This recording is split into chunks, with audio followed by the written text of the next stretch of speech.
Welcome to the Curly Hair Q&A show. I'm your host, Ken Nickels, and I'm here with Melanie Nickels. She is the founder of the Raw Hair Organic Salon in beautiful Naples, Florida. It's one of the top curly hair salons in the country, and Melanie is one of the top curl experts anywhere in the world. She is also the founder of the Raw Curls brand of natural and organic curly hair products. As a lot of you know, we normally do a Mondays with Melanie show where the Q&A comes in from people who listen to our podcast and watch our shows on YouTube or Facebook or Instagram or IGTV or wherever. And on some of these other shows, what we've been doing is we've been bringing in guests, experts in the curl industry, whether they be stylists or salon owners or product manufacturers or whatever. And today we've got a special guest. Ooh, I'm so excited. Today about we've got a guest we're going to bring in today for Q&A. And it's someone that we've known for a few years, and it is Chadwick Pendley from Ouidad. How are you, Chadwick? Thanks for joining us. Absolutely, I'm great, guys. I'm excited to be here. Yes. We're excited to have you. And Rhett says I never get excited. I'm excited, Rhett. Yay! Yeah, and we're excited about it. And so are a lot of people in our groups. We've got a number of curly hair Facebook groups and our Instagram following. And when we announced that we were going to bring you on the show for Q&A, first of all, a lot of people couldn't believe that we would bring on a competitor, or a competitor would actually come on to our show for Q&A. And another thing that I saw that I didn't even know, but a lot of people had mentioned that they had never seen people from Ouidad do Q&As or interviews or whatever. And I thought, well, then perfect. So I opened up the floor and I said, if you guys got questions, I said, you give me the questions and I will ask him for you, give your name and everything, and you can get it right from the top dog from Ouidad. Chadwick, you run and own the Ouidad Flagship Salon in Fort Lauderdale, Florida. And can you tell us a little bit about your background, and maybe give us a little bit of background about Ouidad, the Ouidad Salon, the Ouidad products, how that all started, and I should tell bring that. Tell us everything, because a lot of people want to know. There is some mystery. Who are you and what are you doing? Who are you guys? I know, right? It's true. Like, you really, it's so strange to me, because you don't hear that much and see that much about Ouidad out there. It's a lot more diva. So it's a lot more, which excited. Is something. Yeah, that is something. Our one big group has about 58,000 members, and that are going to be watching this tonight. And a lot of people truly believe, boy, I should wait for this for questions, but I'm going to bring it up just because I want you to do, the intro, so people really get an understanding. But so many people believe that that Lorraine Massey was the one that started this movement, and the fact is, it really isn't. And why don't you give us the background on that and tell us what the real truth is? I think that's that's a perfect segue. So I'm with Ouidad. I'm a master artistic educator for them.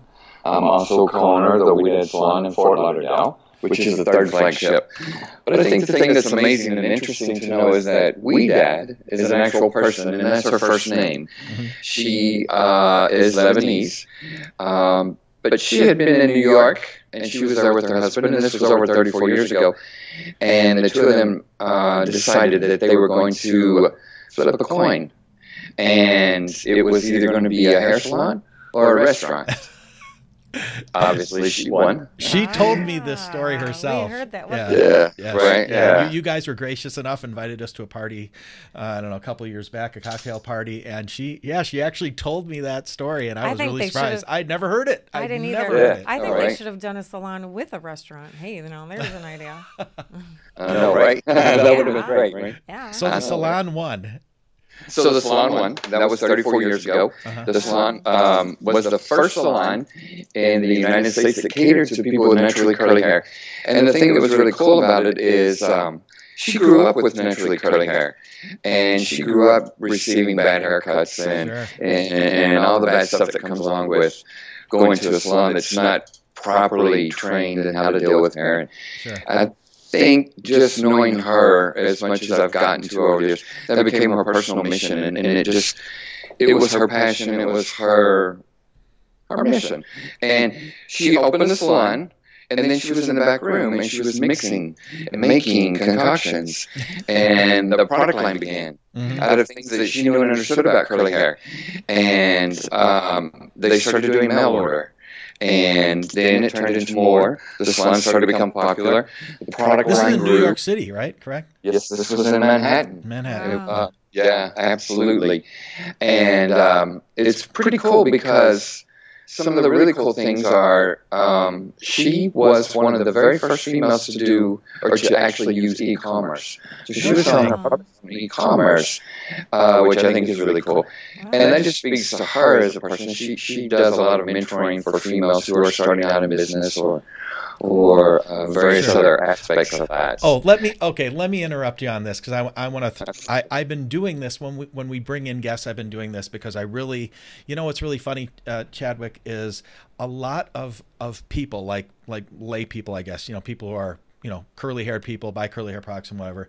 They all have this misconception that we all hate each other and we all want to kill and destroy each other.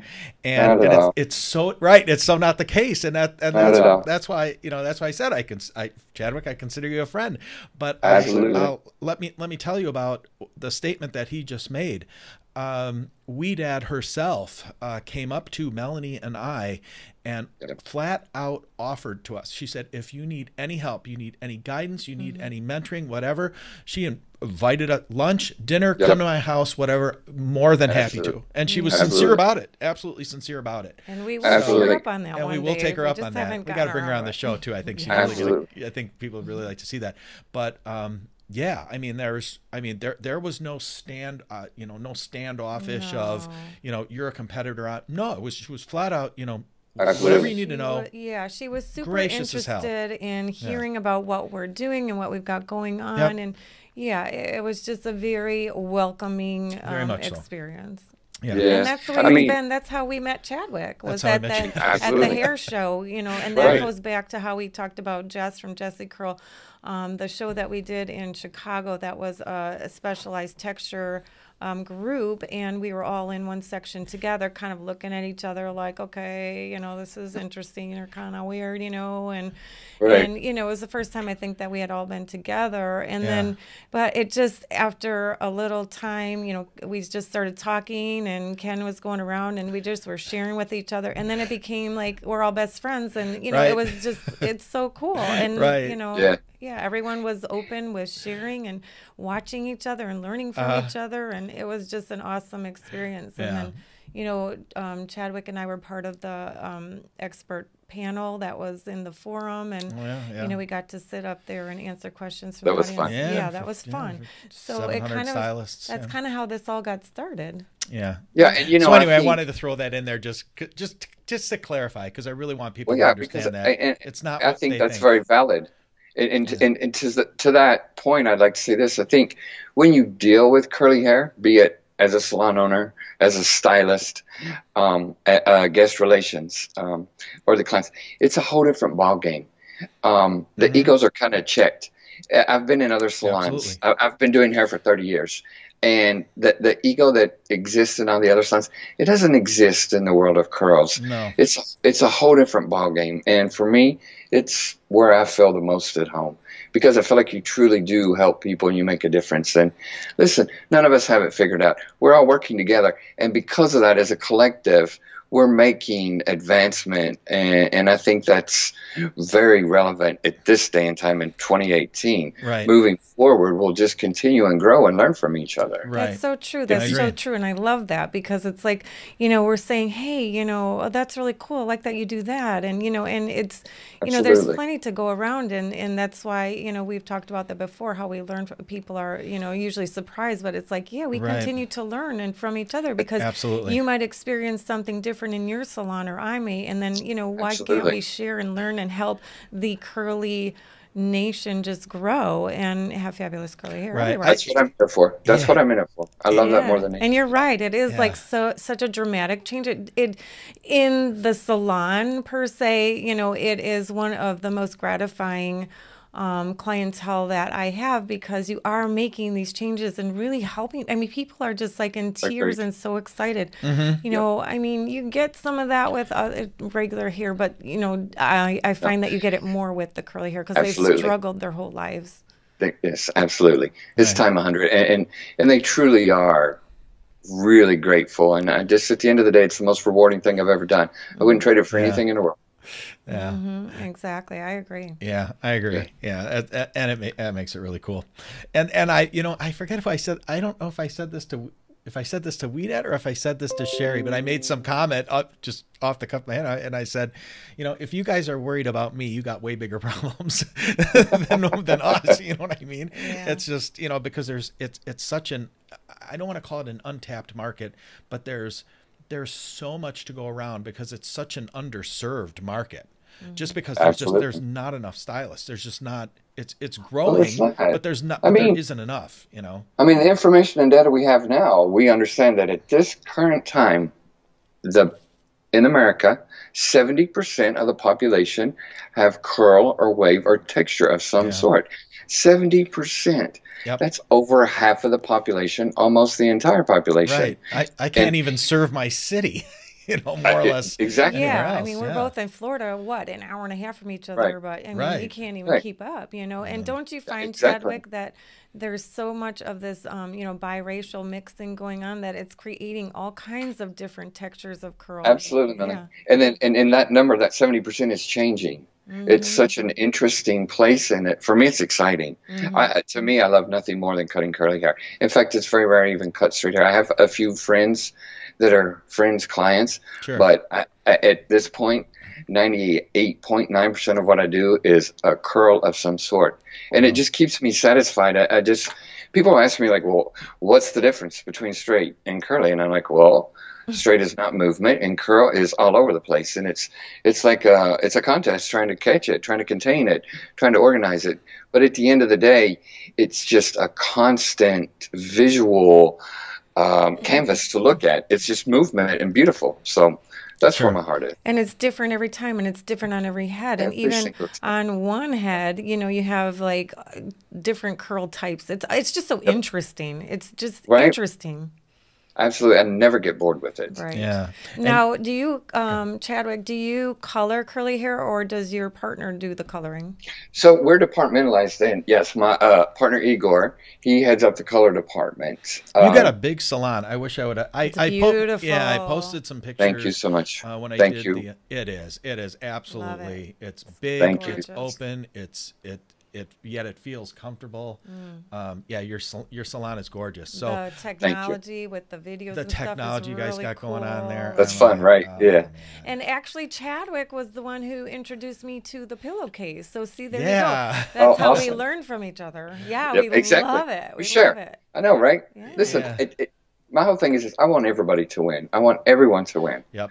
And the more we share, the more we grow, the better we become. Exactly. Yep, that's me. But so he was you know, color. So talk about color, color. So the color department. So, you know, I think that for me, when I stopped coloring and I started only cutting, I become much greater because I was more focused, and I wanted to build this salon that way. And with Igor, my partner, as a colorist, he's a colorist for Goldwell. He's one of their artists. He's up and coming. Yeah. He's just burning through it. He's all over the state of Florida. I'm sure at some point he'll be over for you guys. No kidding. Yeah, he's fun. But cool. They're doing some really cool stuff with curls because, again, it's movement. It's not flat.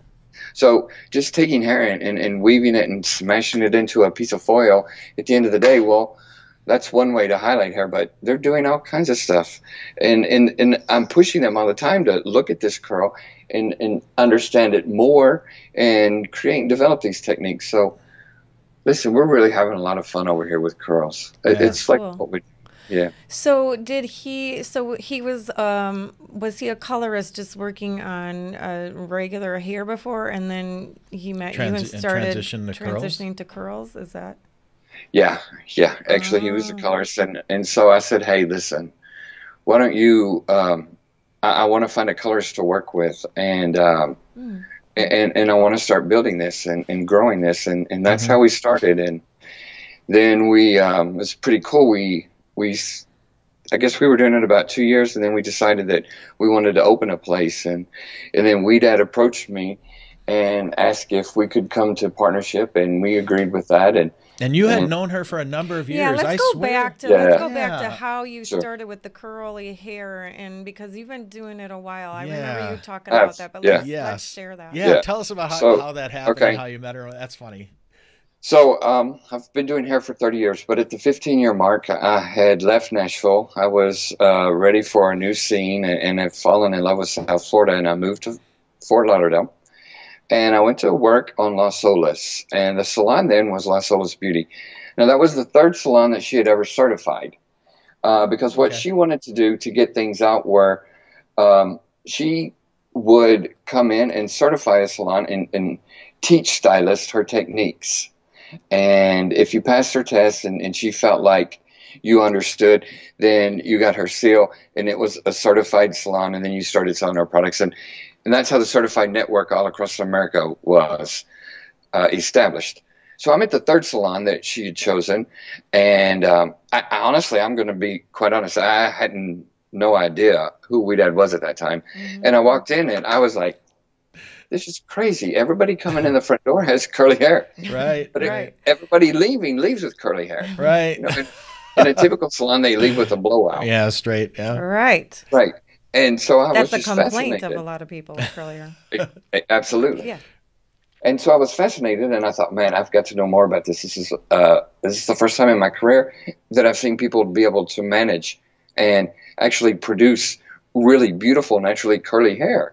Right. So, excuse me, I got on a plane. I flew to New York. She was still there.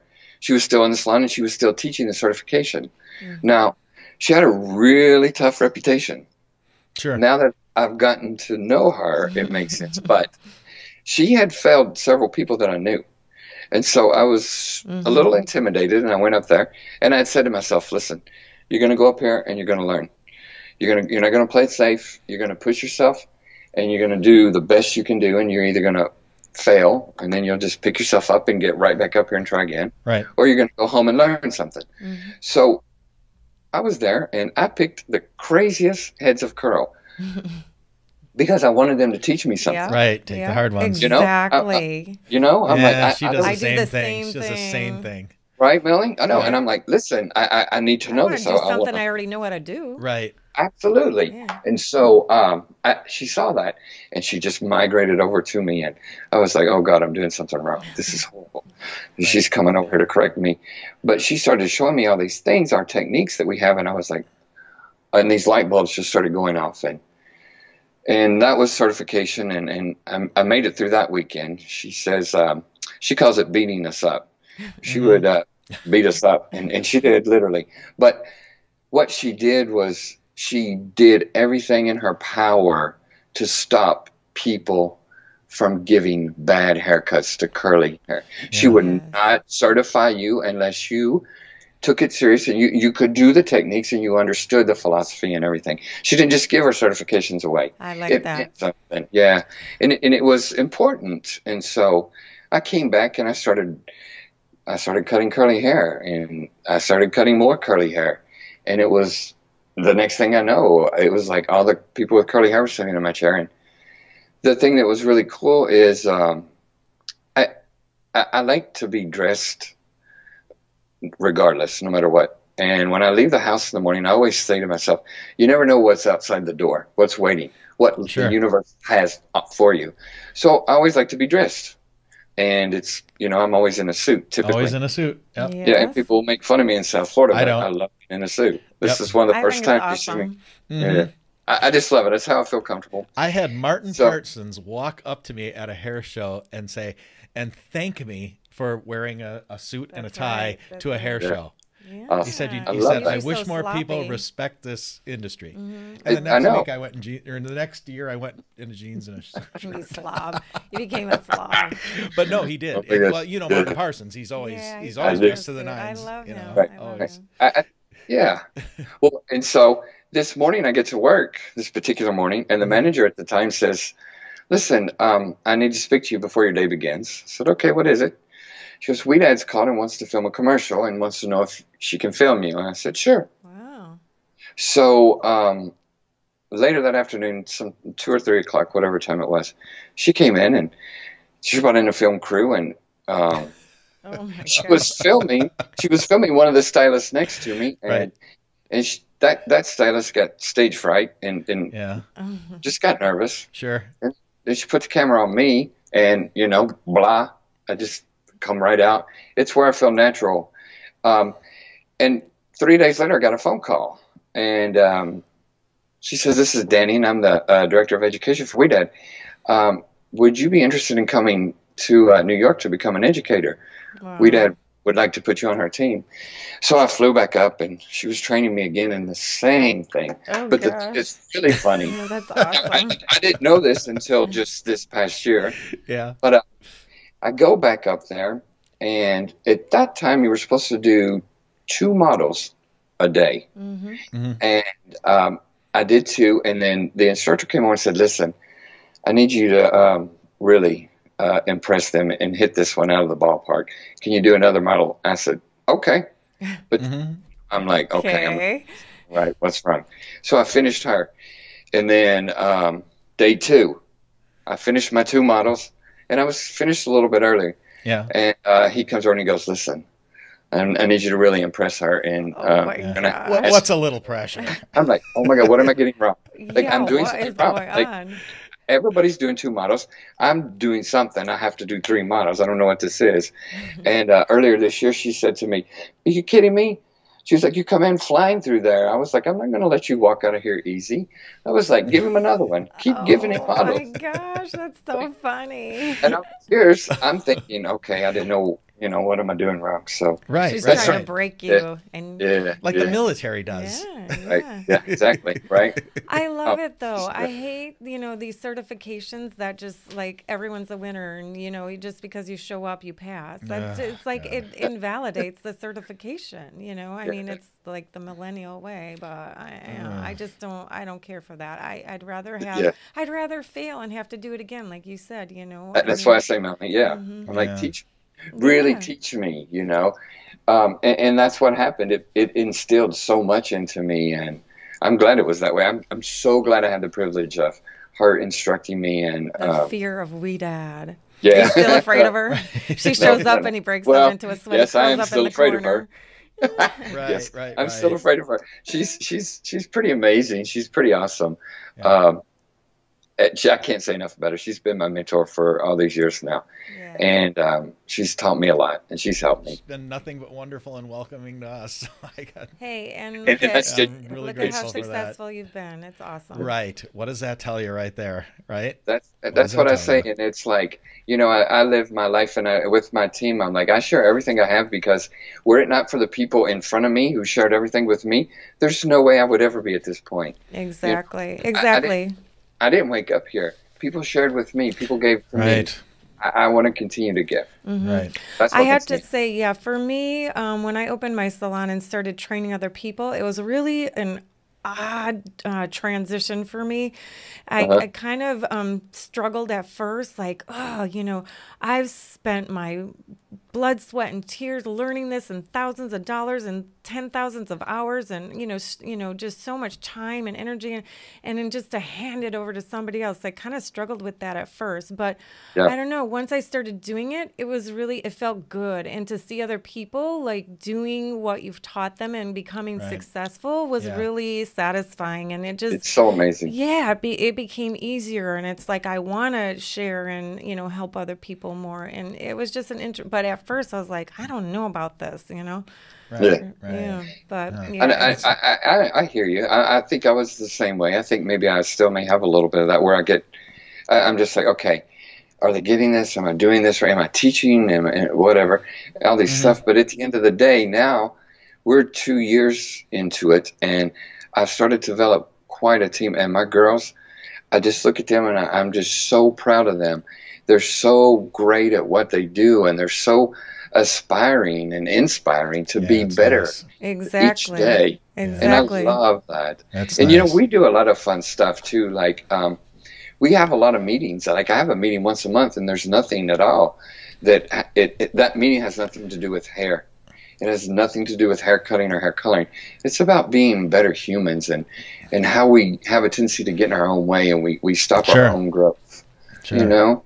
So I can't say enough about it. I love it. Just being able to have these girls and help them become better versions of themselves. It is. Exactly. It's It's so fun. It's so fun. And I love, awesome. I feel the same way. The girls that I have trained, you know, and the girls that I have working in my salon, when you hear and see the success stories, it makes you feel so good. And I think about my mentor and how I feel, and, you know, really appreciate what he did for me. And, you know, I hope that they feel the same way. But it's just, you know, to see clients, you know, be so happy with their work, and they're getting so growing in their careers and, you know, their techniques, and, you know, just, again, like, it's so gratifying. And to see those fabulous curls walk out the door, and it's just a wonderful thing.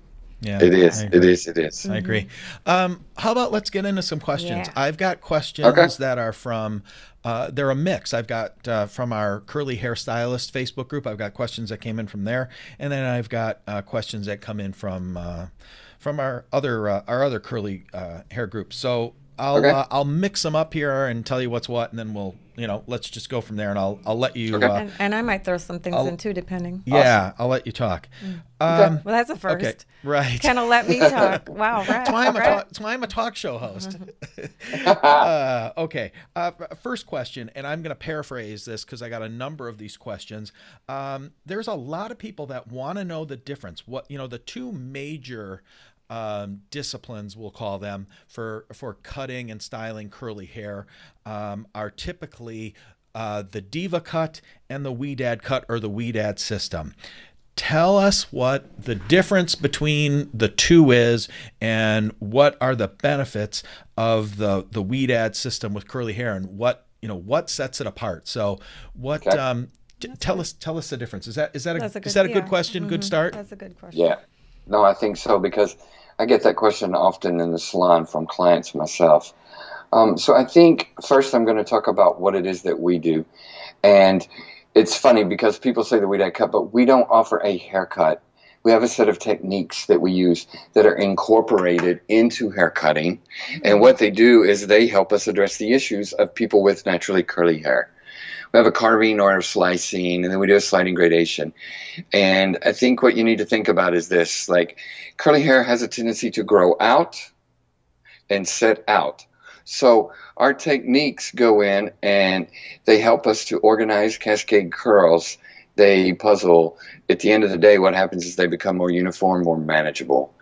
Then we have other techniques where it's not always a good idea to, what we would say, layer curly hair, because curly hair, like I said, it grows out. So when you think about straight hair, one of the key things that you're trying to do is you're trying to produce texture, movement, volume, height, but all of that exists with curly hair from the beginning. So you want to kind of go the opposite way. And we have these techniques that help us to prevent shelving, the dreaded triangle, the Christmas tree, pyramid, all of these things. Then we have our styling techniques. Now, I don't want to speak too much about the Diva because I've never been trained from them, but from what I understand, they cut hair dry. We don't. We cut hair wet. And the reason we cut hair wet is because the only consistent thing about curly hair is that it's inconsistent. It's never the same from day to day. True. Like I said, it's constant movement. However, when the hair is wet, it will always revert back to the same position, the same place. In that place, we cut because that becomes a consistent guide for us, and we can understand and maneuver through the hair cutting. I like that. I like that. That's a really good explanation. Yeah, that's a really good explanation, because typically the explanation that you hear about the Diva cuts is it's like the same thing you're saying, but the exact opposite at the same time. Right. It's a is that paradox? Yeah, paradox. Because they're, you know, a lot of their theory is they want to cut curly hair dry in its natural state, because that's how you'll see how it will lay. But you're saying the same thing, but you're saying wet, right? And I can interject into this because I'm, you know, a freak in the curly world because I do both. Yeah. And you know, and that is why he explained exactly why I do both, because I see both ways. Like I find certain things need, like Chadwick said, I love how he used the word techniques, you know, and I always say there's different techniques for different things. And that's why I created what I do, because I learned the diva and the dry cutting, and it made sense to me. It did. You know, cut the hair where you can see because of the spring factor, where it's dry. You know, you're not getting that shrinkage from when it's wet. So there's, you know, there's times, you know, and there's things that I do to cut the curly hair dry, like the perimeter, and you know, but then like he's saying, there's different techniques for the pyramid and the shelving and the triangle, that you know, where they, you know, we're just using more of a layering technique. It didn't completely fix those problems, and so that's when I go in and do the wet cutting, similar to the Ouidad system. Yeah. So so Chadwick, would you consider the Ouidad cutting system, would you consider it an art or a technique? I think it's a set of techniques that artists can use. They're tools. That was almost like a setup question. He should be a politician. But it wasn't. Yeah. He should be a politician. No, I mean, that's when you ask me, that's immediately what I think. It's a great These answer. are techniques. That's why I thought it was funny. Yeah, what's the word? That was a great answer. It was. I mean, when I think about that as an artist, those are the tools that I use to create my art, you know. So do you do the whole haircut is done wet, even like when you cut the length and everything? So I'll start off wet, but what I'll do is I'll do all my finish work. It depends. Sometimes I'll go back once the hair is styled, and I'll tidy up, and I'll do little things. But I do like the hair to begin to dry out, and I can see how it's starting to shape. A lot of people ask me about that. I know most of my peers work with it completely wet the whole time. But I do like to see, I'm like you, little Melanie, where I like to see it wet, soaking wet, and then I like to see it dry a little bit. It helps me understand what's taking place. Right. So let me ask you, I'm gonna ask another quick question, because I'm curious. So, because Chadwick and I haven't really worked side by side. How do you determine how to deal with like someone's hair that's maybe a 3C, you know, the tight curls, the coils, where you have that really tight curl, that spring factor that really shrinks like good 4 to 6 inches. So how do you determine where to cut that length? So with that length, see, that's a really good point. So I think for me, in that case, the consultation in the beginning is very important when I'm looking at the dry canvas. And I start to analyze, and then I kind of, at that point, see how much I want to take off. And to be honest with you, at the end of the day, it's kind of simple, because most girls who have that tight curl, they never want much length off. Exactly. So, it's what I call the snip and clip. Yeah. Right. Exactly, yeah. It's usually just a light micro trim, just taking those ends and just really cleaning them up. So I want to change, but keep those shears away from me. That was Julie. Julie just asked me to cut her hair, and I like he's talking about, I did a little dusting on the ends and cut a couple curls that were loose because of her over highlighting, and she's freaking out the next day like, oh my God, it's so short. I'm like, I hardly gave you a haircut. Oh my God. Yeah, I know, but that's real. It's real, and that's some, you know. But I understand what you're saying, and because you're able to look, because you're a professional, you've done this for many, many years, you have that experience where you can look at the hair before you ever even washed it and get it wet and determine how much you need to cut off. So you're looking at the hair beforehand when it's dry and saying, okay, on this person, I'm going to need to cut 1/2 inch or 2 inches, because, you know, you're determined. So then it doesn't matter if it's wet, you know where you're, you know, the amount of hair. Exactly. Yeah, you're right. And a lot of times too, if it's a substantial change where she's maybe wanting 3 or 4 inches, you know, I might go in and rough a line with it dry. before I even shampoo it. It just always, it's Exactly. always different from time to time. That's Yeah, true. I've got a related question that I'm going to throw in with this that came from a stylist, curly hair stylist from our Curly Hair Specialist Facebook group. Chadwick, do you have any suggestions on how to veer clients away from using and referring to the number type system for curls, 3C, 4A, 4B, etc.? Do you use that terminology at all in the Ouidad system or no? No, we don't. We have our own set of, we have 4 curl types, and I'll explain it to you. We classify things as either loose, classic, tight, or kinky. And that is determined by the S pattern. So if that S that the curl forms fits in a shape that's greater than 2.5 inches, it's loose. If it fits in a space 2.5 inches to 1.5, it is considered classic. Classic will always be flat at the scalp, and then as it gets to the ends, it will spiral.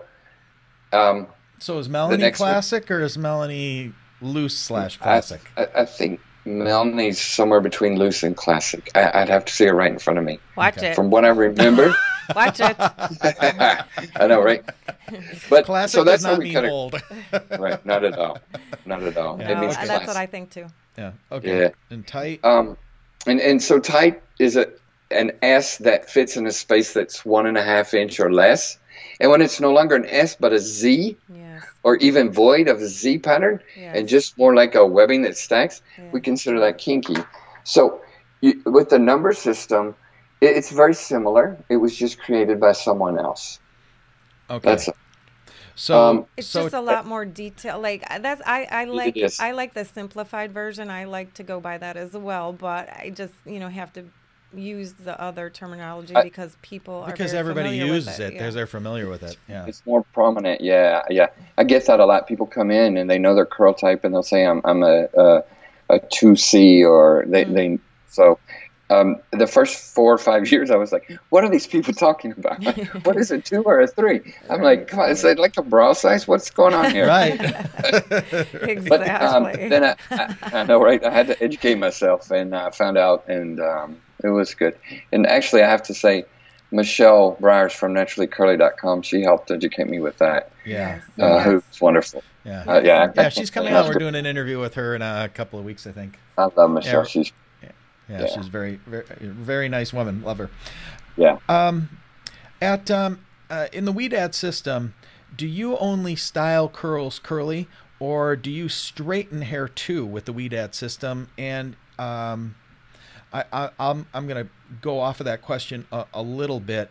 Do you, when you do curls, if that's the case, do you believe in cutting curls to give women the option to straighten their hair if they want to? Listen, so really taboo questions, hey, but people ask, No, listen, these are the questions I deal with every day, 5 days a week. Exactly. Not a problem. Not a problem. It's like that's like what a it's like.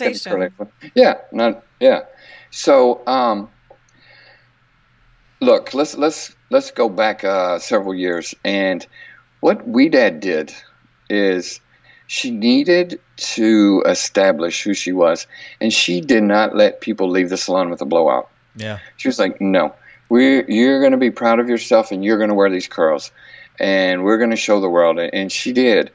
But, moving forward, the whole curl movement has grown. And again, that number is 70%. And now people have stopped straightening and relaxing. So we're seeing stuff that we never saw before. Don't you think, Melanie? Oh, God, you see, yes. like all these beautiful, amazing textures. You see all these curl patterns that we didn't really see. And they're coming in the salon now. And listen, at the end of the day, they want to be dressed. And they want to be dressed like however they want to be dressed. And they want to change their hair up to match it. So, we do blowouts. And what I think is this. I say to them, well, it's like this. Who do you want to blow out your hair? Somebody who knows and understands curls? Right. Or somebody who doesn't. Right. I'm going to protect them. Yeah. And I'll be honest with you, there are some curl types that when they come in, I have a conversation with them. And somebody who has what I consider a tight curl, and they have a really fine texture, I have a very serious conversation with them. And I'll say, I just want you to know that the chances of us damaging some of these curls and them not coming back is there and it exists. So let's really talk about that. And usually once they have that conversation, they decide to wear their curls. Sure. You know? So, but in general, you That's don't true. you don't do the curl shaming that it's what they want. They're No, not at they're all. going to get, Yeah. and that's it. Yeah. Absolutely. I just want to help them have more informed decisions. Sure. And right. And listen, we live in a world of information, and there's a lot of bad information out there. Yeah. A lot. There's a lot. Listen, Why do you anybody think can we get, started this show Exactly. 96 episodes ago? That's Right. exactly why we did it. and thank God you did, because we need that. And that's like, you know, when you'd mentioned like all the videos and stuff and so on, that's what they're there for. They're a source of education because, listen, they're going to get the information from somewhere. I just want to make sure that if you get it from my salon, you're informed and it's very good, dependable education. Right. And that's why I wanted to bring people like you and, you know, and big people from all these other brands, you know, these major brands and systems and whatever, because I want people to be able to go to these videos and, you know, and listen to curl experts ask the right questions to other curl experts who can give their answers and not hear it from, you know, Susie on the internet who heard it from somewhere who, you know, that's how the bad information starts.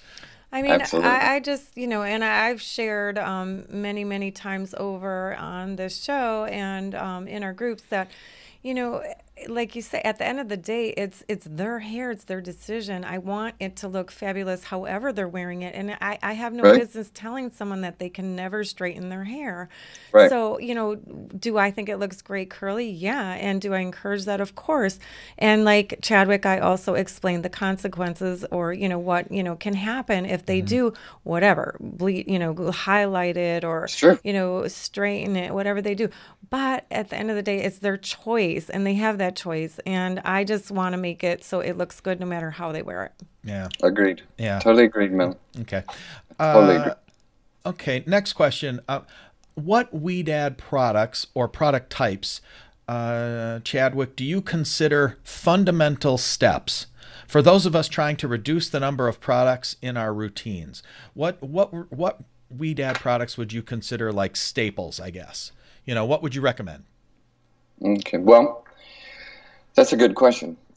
First and foremost, our hero, our biggest product, our most sold, is the Climate Control. Is the Climate Control? What is that? So Climate Control, it's a family now. There's a shampoo, a conditioner.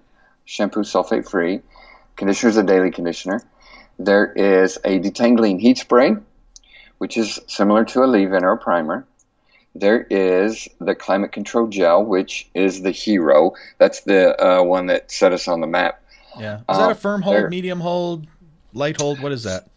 Okay, well, so we have two formulas now. We have the Advanced Climate Control, and then we have the Strong Hold, the Advanced Strong Hold Climate Control.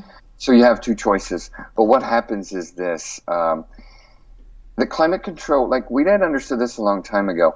When we look at the hair and what happens to it and the humidity. Yeah. So with curly hair, we're looking at an S shape, you know, and the cuticle can never really lay down.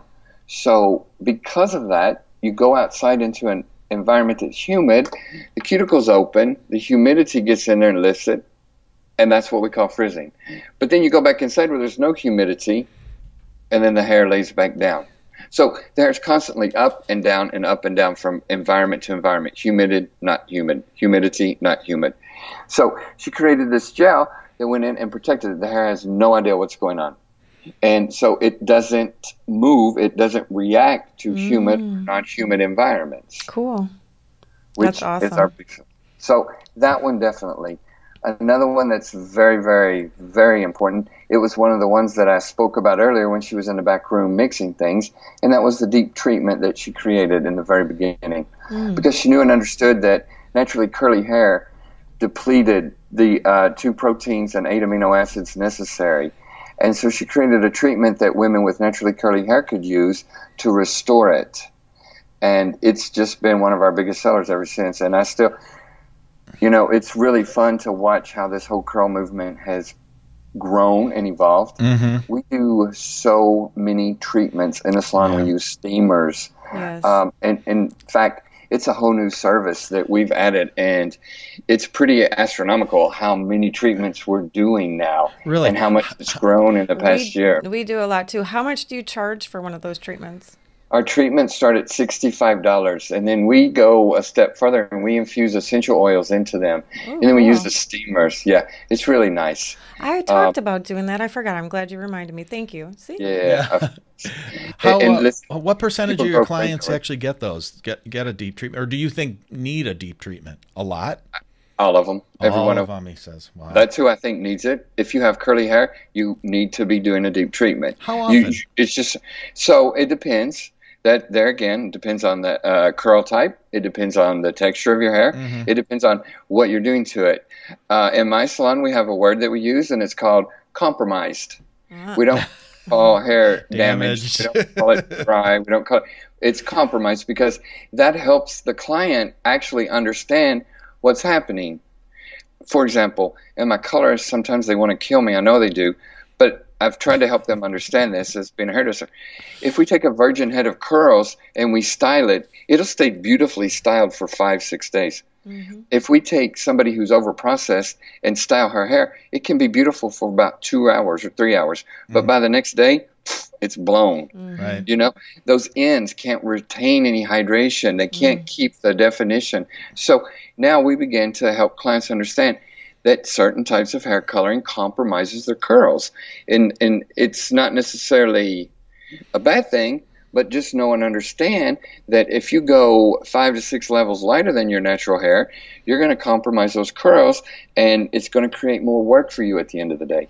So it's just, you know, creating an environment where our clients are more informed and they really understand and they make better decisions. And that compromise came from that, because I kept thinking, gosh, I hate that when you say it's damaged, because everybody's like, Right. For example, if you take my hair, which is straight, and my hair is straight, the cuticle lays down. Because the cuticle lays down, the sebum comes from the scalp, goes to the ends, reflects light, so it's soft, it's shiny, it's what everybody else in the world calls healthy. If you have curly hair, the cuticle is still slightly raised. It can be rough, it can be dull, and you go into a retail store and they tell you have dry, damaged hair. You don't. That's just the natural tendency of your hair in its natural state. It is not unhealthy at all. That's naturally how it appears.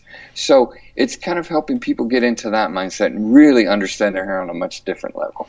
Yeah, we were just talking about that earlier, because I had a question about porosity, and that's where that all comes in, and that is how I was explaining it as well. And being a board certified hair colorist, that was always a word that we use in dealing with, you know, damage or porosity is compromised hair. So I like that. Love that. Yeah. I love that. Yeah, I like that too. But I want to go back, because Okay. he said you know, something about their conditioning treatment, because this is something that's been a big controversy in the curly world now, is all this you know, hatred of protein, and there's a misunderstanding of protein. So I caught that when he was talking about their treatment, that you know, there's protein in there. Okay, so can I stop you and ask this next question? okay. Okay, well, because this is actually you guys can go at this, and I'll just throw it out because it was literally the next question. What are your thoughts on the topic of people claiming their curls are quote unquote protein sensitive, or say that they are protein overloaded or have mushy curls? Have at it, you guys. I'm gonna have a water. Okay. So, I'll be back. Mel, you want to go first? No, you can, because I've answered this before, so I'll let you go. So, protein sensitive, I don't know what that means, because hair is protein, it's keratin. Thank you. Like, right?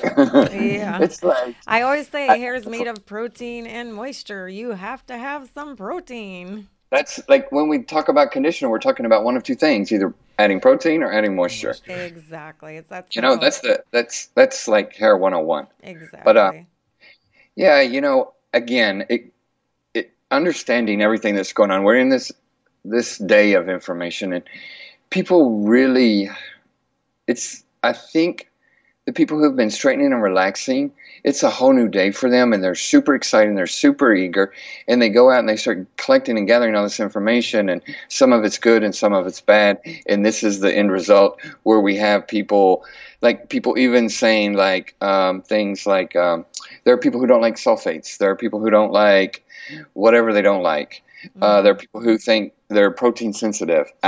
You know, at the end of the day, I think it's all about finding and being in alignment with what works for you. And sometimes, and again, we do a lot of treatments, and sometimes I see, okay, you need more protein.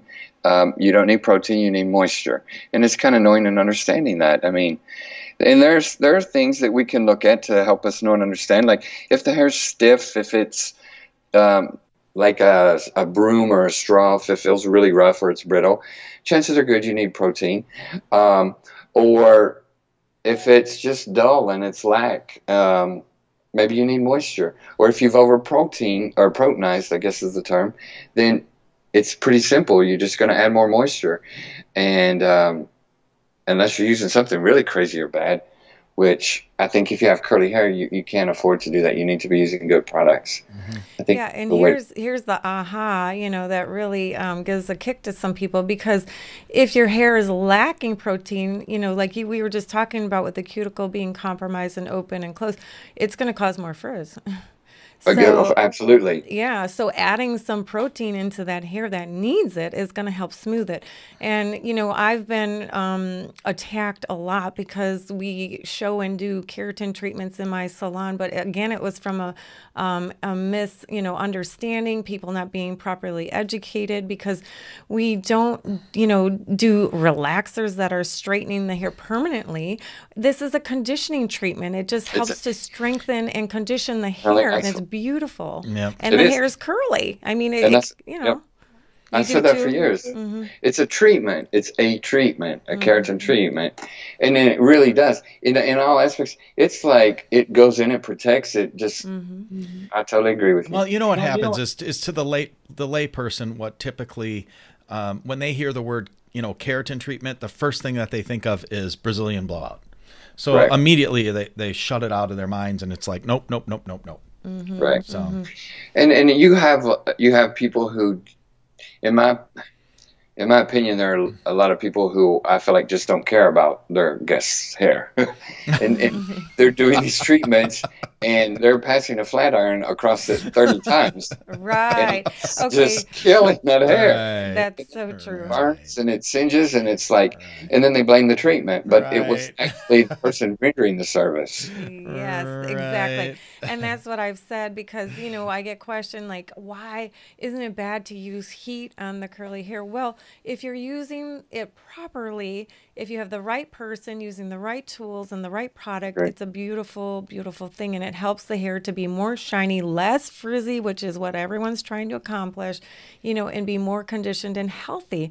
But again, you have to know what you're doing, like Chadwick's saying. I mean, I've seen that too. And you know, you have to, and each head is different. So I had that meeting with my girls, and, you know, I had one of my clients just add on a keratin treatment when she was in my chair, but I didn't have the time to do it. I had to pass it on to one of the other girls, and the client actually was terrified because she came from damaged hair. And I said, it's going to be okay.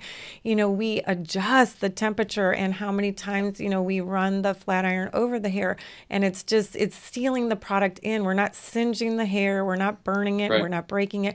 We're just sealing down that cuticle, so it helps to be reconditioned and strengthened and less frizzy, and it lasts. It's like a lasting conditioning treatment, so it's a wonderful thing. And as soon as you wash your hair, it's going to go back curly. So she did it, and she was very happy. Yeah, there you go. Okay, Chadwick, how often should you get the Ouidad cut, or how often should you need a Ouidad cut? And how long does a curl service take at your salon, and what is involved? So in other words, if a new client calls and schedules an appointment with you, what can they expect? Take us through the process from start to finish. Sure. So I think when you first call the salon, we're going to help you understand that not only is the hair cutting important, but so is the treatment of your hair. Because at the end of the day, I can cut your hair in many different ways. But if your hair is dull, if it's dry, if it's lacking the protein or the moisture that we spoke about, if it's frizzy, we have to treat that. And we do that with the treatment. So that's part of the initial what you're going to get. You're going to get an understanding of that, why it's important, why it's beneficial. And we're going to have a consultation. And we're going to get your hair in the best state that we possibly can. Because I think in this day and time, in 2018, you know, when you think about the way we cut hair back in the 80s, the 90s, and in our people before us, or before me, I've been cutting hair that long, they were really focused on face shapes. And they thought that was like... That was a big thing, yeah. That was a big thing. But the definition of beauty is so vast that they don't exist anymore.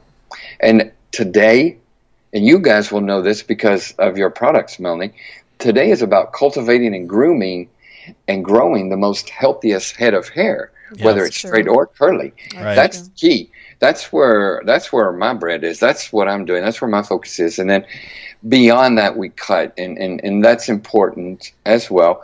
But I think it's the other. That's where we're moving to. And it's like the keratin that we're talking about. That's a huge advancement in technology in our industry. It is. Because it's solving a lot of problems that we couldn't solve before. Exactly. So, I always say the right cut and the right products is what you need for curly hair. That's it. Right. Yeah. It totally is. And so we go through all that, and so the consultation, and then we're going to do the cutting, and then we do lessons. So you do the consultation, and then you take them to the shampoo bowl. Yeah, we do the consultation. They're taking a shampoo bowl, and then they're given a treatment. Then they'll come back and they'll see me, and we'll do the hair cutting. And then my associate takes over, and they get lessons. They teach them. This is a learning time, and it's really interactive. It's not just sitting there and getting your hair styled. Now, after a couple times, it kind of switches to that. But in the beginning with the new client, no, absolutely not. We're going to give her all kinds of useful information. We're going to talk her ear off. And I always tell them, I say, listen, there's a lot I know about hair, but I will never know your hair as well as you. But we're going to tell you everything that we know and understand about it so that when you leave here, you can duplicate this. And don't worry, we're here for you. So what I recommend is I like to see my girls every 10 weeks. Because at 10 weeks, that's the perfect amount of time for me to maintain. Mm-hmm. So maintenance is 10 weeks, and I push really hard for that. With curly hair, you can go a little bit longer. You don't need to be in like every 4 weeks. Mm-hmm. But I have girls who have short hair, and like every 4 to 5 weeks they get their hair cut. So I can't give you a one definite answer. Yeah. Approximate answer is 10 weeks. That's pretty much my guideline. Sure. But I have girls who are growing their hair out. And at the end of the day, I know how some of these curly girls are out there. I see them once a year. Exactly. Right. You're like, I'll see you next year. Right. And it's true. How much time is allotted from start to finish when someone comes in for that appointment? You said you do some and your associates do it, but what, do you tell someone to plan on 2 hours? Yeah, we like to give a guideline of 2 hours. Mm-hmm. We really want to get them in, and we really want to pamper them and show them a really good time. And, we like to set them in the steamer for at least 30 minutes. So we could do about a good 15-minute shampoo, 30 minutes in the steamer with the treatment, then getting rinsed from that, and then back to me for cutting. And we can usually get you cut and styled in about an hour and have you out the door. Sure. But, but then it depends on what we're doing. If we're doing a twist out, if you've got to set under the dryer. But it's a guideline about 2 hours. Sure. Right. And what is your cost? What do you charge for a curly cut? So we have this really cool system in our salon. It's a tier system, and it's based on not just skills, but popular demand. And what happens is our prices start at $125, and they go up to $200. And the reason for that is because, as a hairdresser, you want to grow and you want to become more. And not everybody can take that move with you as you raise your prices. Sure. So we have a huge price system so that people can shop based on what they can afford.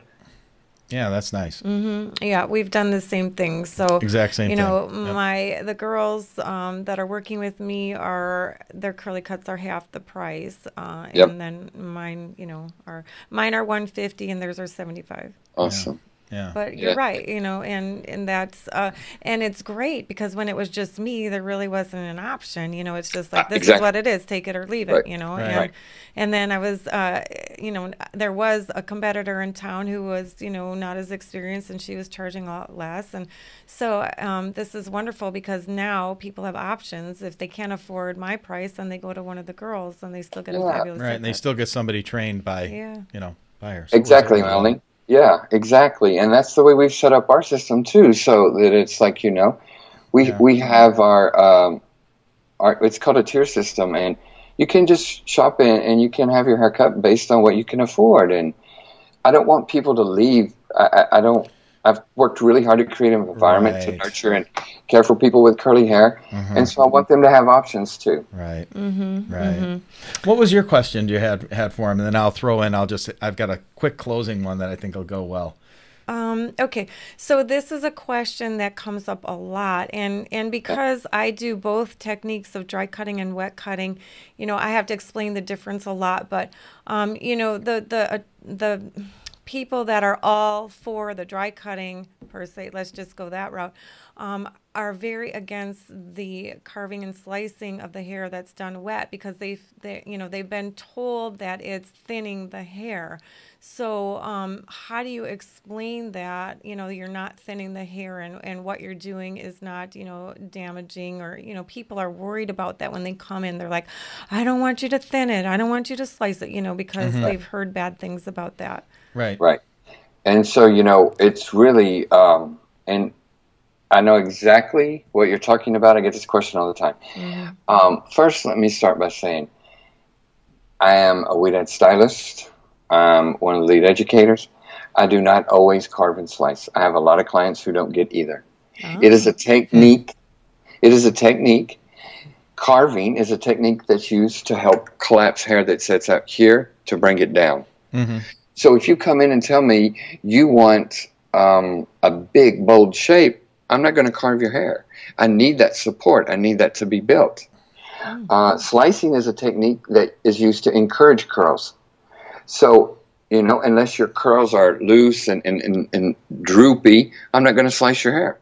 Now, again, it goes back to what we were saying. Those are tools that I use. If I gave you a round brush, a curling iron, a flat iron, a triple barrel, some perm rods, and I don't know, 2 or 3 more things, and told you to use them, you wouldn't use them all on the same hairstyle. I love it. Right. It's the same thing. These techniques have specific intentions, and listening to your client and knowing and understand that is when you render them and when you don't. Now, let's answer that about thinning the hair out, because that's a huge one. These techniques are not used to thin hair. When they're done correctly, you can blow that hair out straight and never even see where they were done. They're light surface motions. The carving is used to help curls just cascade and puzzle. The slicing is helped to encourage curls back up. Sure. But people get out and have a tendency to get heavy-handed. And they think that somebody who has thick curly hair, they think the solution is thinning it.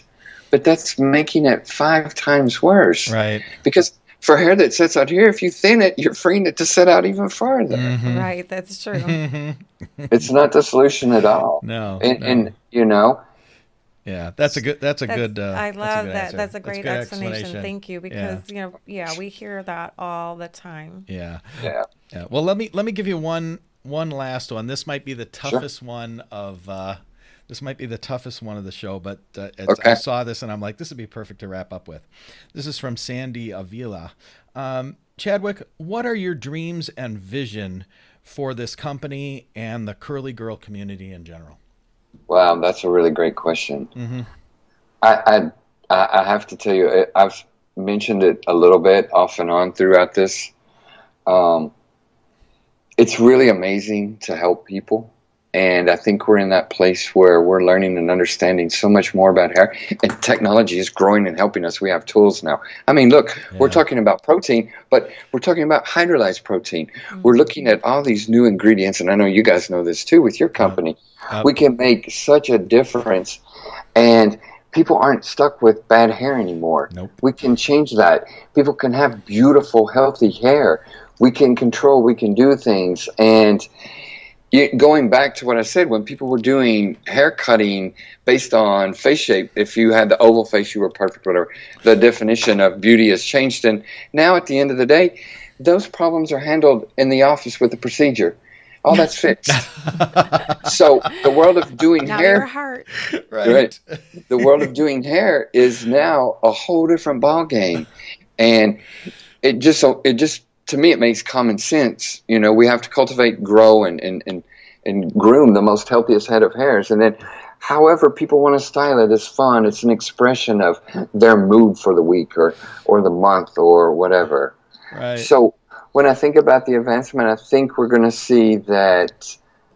I think we'll see more of that, and I think we're going to see a return, which I hope for, of that salon community where people are going back to the salon every 14 days at least, where our grandmothers used to go every 7 days. A lot of our clients, we see them 2 to 3 times a month because we've set up programs so that they can come in and they can get their hair styled. They can get treatments. Like Melanie started her career doing the old ladies and doing the roller sets every Saturday. Oh, I know, Melanie. I was right there. Me too. Yeah, that's how I started. But I think we're going to see, and history repeats itself, you know? Yeah, Sure does. cool. Always does. Cool. Oh, Yeah. I was just so glad to get rid of those rollers and those people. I know, right? Yeah. I want to ask another question. Ask one more question, then we're going to wrap it up. Oh, gosh, do we have to stop? But anyway. That's what's fun. It's a podcast, you know. It's not like a radio show where we're stuck to a time frame. But yeah, go ahead. I know. Do you ever let people, do you have curly hair that walks out wet, or do you fully dry everybody? That's a really good question. Yeah, that's a good and question. we're here in South Florida. Yep. So it's conducive. And the salon that I used to work at, it was a very common thing. I'd say 40% of the population walked out with wet hair. We don't really like that. No, you can't look at it. You don't know what your finished product looks We like. can't guarantee it, and we want Right. to guarantee everything. It's very important to Especially us. now with social media. If you miss Yeah, one but- piece, the next thing you know, in 4 hours, they're posting all over, you know, look at Chadwick boogered me up, you know? That's not right? fair. Yeah, I know. A lot of people with curly hair don't dry their hair; they let it air dry. Yeah, They let it air dry. That's tough. And I get that. And if somebody is insistent on that, then I ask them to, I set them under the hooded dryer, and it's on cool. Yeah. But it's important, and we explain that to them. You know, we need to go through this whole process and make sure that everything is done right. And we want to give you a lesson. We want you to have the whole experience, and we just want to make sure that we're doing it the best we can do it. And once we have that conversation, people let us. You know. Yeah, that's and maybe it's the same for you. I find it especially more important the first time, and I can, certainly convince them of that as well. But then after they've been a client for a while, if they want to walk out and air dry their hair, I'm okay with that. Yeah. Yeah. Interesting question. So, but it's a very relevant question. Absolutely. Yeah, It's a great it happens question. every day. And Every day. someone made the comment. They're like, I've never seen so many people leave with wet hair before, but it's because we do so many curlies. And I have repeat clients that, I'm okay. If that's what they really want, then that's fine. And I'm okay with that. We have people that leave with the pins in their hair, young, old, I know, right? Yes. Well, and honestly, let's talk about that, because I think what happens is that I think what I find the reason why they leave that way for the most part is because they're so petrified of how you're going to style their hair. They've been styled every which way. And, I disagree.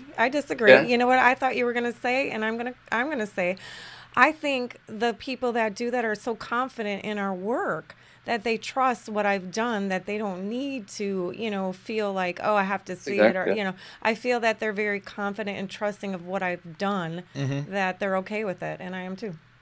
Agreed. I see that. I see that. I think when people are new, though, they, you know what I'm saying? I feel like they're a little shy. They're scared. They don't know how you're going to style it, if it's going to be frizzy, if it's going to be what. So, I have people freaking out the first time, especially with the Raw Curls products. I'm able to actually, you know, diffuse the hair and touch it and scrunch it, and, you know, things, and I've combed through it, things that they've been taught that not to do, because that's a big thing out there too. And, you know, some of the systems never touch the hair, never comb through the hair, only use your fingers. So I'm breaking all these rules, and they're breaking out in a sweat, and they're just like ready to pass out, and they're just waiting to flip up and scream in that mirror, and they're like, "Oh my God, it's fabulous! I can't believe it!" You know, and they're how did you do that? Yeah, it's actually kind of fun for me, because to mess with them, you know, because they're so scared, you know, and then I know it's gonna look so amazing, so I you know, I kind of have some fun with it, but yeah, you know, because you guys believe in combing through the hair too. I mean, Ouidad even has their own wide tooth comb, I believe. Yeah, we have a double detangler, and then we have a shower comb. Yeah. Cool. Listen, I mean, I'm combing all the time, but I comb all the time. Yeah.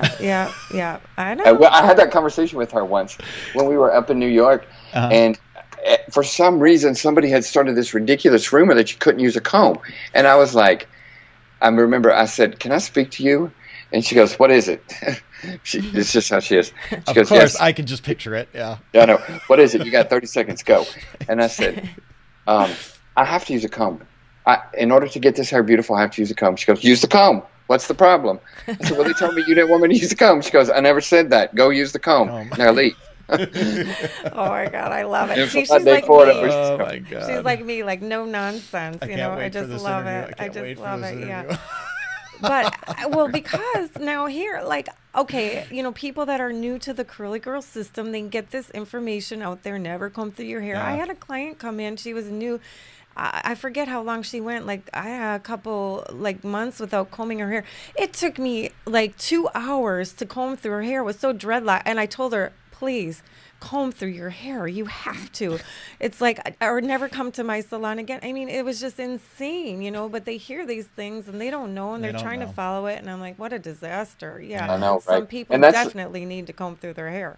Listen, I think we could do a whole podcast on that, because that's a huge thing. Yeah, when I teach and I open up question and answer, I always get that. How do you deal with tangles that come in the salon? It's so funny, because it's a big thing. It is a big thing. Huge thing. It is. It's a huge thing. It can run you behind an hour or two. Exactly. You know what I'm talking about. Yeah, and you're just sitting there. Yeah, I know. right. Yeah. Working it, and getting mad. But so and again, I tell people, hey, it's your preference. If you feel more comfortable using your finger, for those people who can, you know, and don't find it necessary to use a comb, then fine. Yeah. You know, don't do it. But you know, there's some people, you know, I even use a wet brush on my own hair. It's fine. Listen, the wet brush is amazing. Yeah, Sure, as long as you're not pulling and snapping the hair, you know. Exactly. I mean, again, it's education. Yeah. It is. And adapting to different types of curl. One more quick question. So he Quick, said, sure. yeah, because you said you have people that come back every 4 weeks, and I have some of those too. Now, are you doing strictly just the curly cut on them every single time and charging them that curly cut price? My haircut prices are flat. That's always the same. Okay. But they have short hair like me, or a little bit longer. So every 4 weeks, they've grown twice as much, so I bring it back down. And that is those techniques. We're not rendering those techniques because the hair is so short. They don't have the same issues. Right. But my haircut prices are my haircut prices, and I understand how to cut hair. So okay, I get it. Awesome. So if somebody wants to try Ouidad products, where can they find them? So you can go to a couple different places. You can go to Ouidad.com. You can go to ChadwickandIgor.com. And you should be able to find everything there. Everything there. Why don't you give the address and phone number to your salon? Yeah, why don't you tell us where you're located and how they can get in touch with you if someone, because you know it's this time of year, it's season for us down here in South Florida. So, you know, people from all over the country will be coming down here for vacations. So I'm sure, and this does happen to us, Chadwick. This happens to us as people watch our shows and they'll call and they'll make appointments, you know, when they know they're going to be down here. Yeah, right. Yeah, I'm going to be in sure. Naples. I'm going to be in Lauderdale or whatever. How do I get in? So how can they get in touch absolutely. with you if they want to come in and see you and experience the Ouidad Flagship Salon? Yeah, so the best thing is to go to our website, which is chadwickandigor.com, or you can just Google Ouidad Salon, Florida, Fort Lauderdale. The website will come up, and you can even book your appointments online there, or it'll connect you to the salon. I'm doing it. You're going to stick it on your books, man. You got to come over and hang out with me, Melanie. We still have a date, remember? I know. We gotta get a new date going here. That's right. What the heck, You got to you come over. guys? And Oh, for God's Igor and sakes. I have been working on a secret for 2 years. I'll tell you, but it's a secret. Oh, well, We for God's sakes, get over there, will you? we've created a diffuser that'll come out in January, and I think I'm gonna give you. Ooh. Oh, pretty exciting. Our group is gonna Yay. die. Our big group's gonna die when they hear this. It's all about. So, is it better than the Diva Hand and better than the Black Orchid? Let me- Black Orchid's just cheap. That's all. I know. Okay. It's like Just- $13. It's so cool that it does things that no other diffuser does. Oh. I'll say that. So, for example, Does it you fit know on how? any hairdryer? Yes, Oh, yes, it has a universal geez. fitting. You're the It's man. You're the man. It's ergonomically correct, and it does so many cool things. But Ooh. I can't speak too much about it. But Oh, for God's another sakes. time. I'm so excited. know, right? So excited. exciting. We always share a fun fact. We didn't get to, because I know what you brought up something to me. And Oh, Chadwick go ahead. needs to share a fun fact. Go So ahead. Tell us something about yourself. how many Yeah. hours do you spend in the gym, Chadwick? In the gym, oh my gosh! Well, You can't Now, tell not because as you look much. like a skinny guy when you're dressed. But Ken's I've like, seen he's you. ripped. Dude's ripped up. Yeah, because I'm a gym rat, you know, so yeah, I love notice it. that stuff. Dude's yeah, ripped up. and I go to the gym Monday through Friday. I go every morning. That's how Monday through Friday looks for me. Sometimes on Sunday I'll go, but Yeah. anymore I try to take 2 days off and just relax. Uh-huh. And I'm in there about an hour. I'm in and out in an hour. How long did it take you to get those last two on your 8-pack? How long did it take? Ken's Oh. like, he has an 8-pack, not even I'm a like, 6-pack. not I'm even like, six, what? man. I've seen it. So, oh How my long did it gosh! take to get those last two? Well, I got to be honest with you. Genetically, my parents gave me a really good body, and I have a fast metabolism. So Ooh. You didn't I've have been to burn working through out. that fat, eh? I've been working out consistently for 15 years, but those abs are. I would do abs 3 times, sometimes 4 times a week. I believe But it. that's before I was a salon owner, and I could go to the gym for 2 or 3 hours. Yeah, that was I don't my know why I question. would I'm do like, that, yeah. how, Where do you find the yeah, time? I mean, I don't get I it. have to get 'cause, up at 4 now, 5. It's ridiculous. People are like, why do you get up so early? And I'm like, You have to. I can no longer go to the gym at night. It just doesn't work. Exactly. Well, I can't even do it during the week. I Yeah. only have Sunday and Monday. That's it. So I don't know. I might have like a 1-pack. Yeah. A 2-pack. I don't know. Right, right. Yeah, but you look good. Yeah. You look good. Both you guys do. Well, thanks, Chad. We It's been appreciate you really fun. coming. It's been a lot of fun. Would you come Absolutely. on again if we ask you again? I you would come on? love to come on again. That would Anytime. be Yeah. great. Yeah, and I'll reach out to Ouidad and we'll see if we I can think get her you should. on too. So, Absolutely. I great. think you should. She's amazing. Yeah, That would be well, great. awesome. Well, again, thanks a lot. We really It's my appreciate pleasure. it. And, Absolutely. yeah, and we'll talk to you soon. Okay. Awesome. Right. Bye, guys. Bye-bye. Bye. Well, that was fun. Super duper. I knew there'd be a lot of good knowledge and a lot of myths would be crushed. And, you know, I think it's really cool. I think there's going to be a lot of people, just from what I know in the curl community, there's a lot of thoughts and a lot of myths and a lot of misunderstanding about Ouidad products and the Ouidad system and what they do. And I think he did a really good job. Excellent. You know, and it's really helpful to help you here. Or to have you here, Melanie, to help to to have these discussions back and forth, because it brings out so much more knowledge. And I think that went really, really, really well. So Well, great. Well, I hope you guys enjoyed it. That was a lot of fun for us, and we've got a couple more coming up in the next 3 weeks that are going to be pretty cool, but I can't tell you about them.